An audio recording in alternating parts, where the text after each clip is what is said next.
يا صباح الفل، ازيكم يا شباب؟ عاملين ايه؟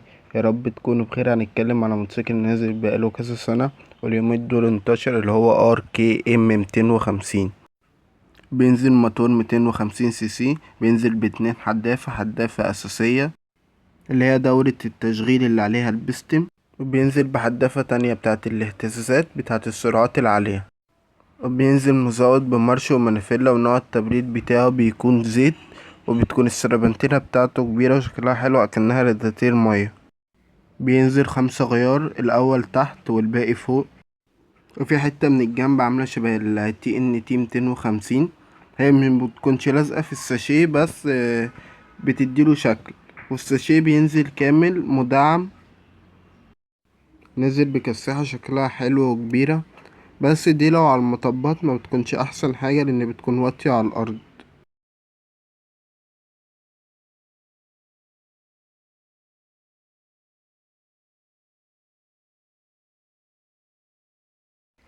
بينزل بعد كده شكمان 2 فتحة في شكله حلو وهجومي. بينزل بعد كده مزود بطرابة خلفية، الإشارات اللي ورا ريد والفانوس اللي ورا ريد بالكامل. بينزل بعداد ده ديجيتال بالكامل وشكله حلو.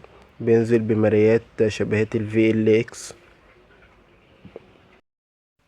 بينزل بعد كده بتانك 16 لتر، وده تانك كبير مش صغير. بعد كده هنتكلم عن المساعدين الأمامية، بتكون مقلوبة بتدي اتزان على الطريق.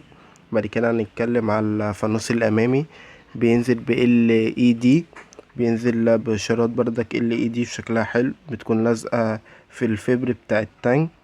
بنتكلم بعد كده عن المساعد اللي ورا، بيكون نص، بيدي بردك اتزان على الطريق. فاتزان الموتوسيكل ده بيكون حلو لأن المساعدين الأمامية بتكون مقلوبة واللي ورا نص. بعد كده هننزل على الفرامل، بتكون الأمامية باكم أما اللي ورا تيل.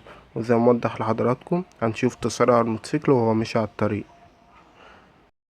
ومتنساش اللايك والاشتراك عشان بيشجعنا نستمر في الفيديوهات.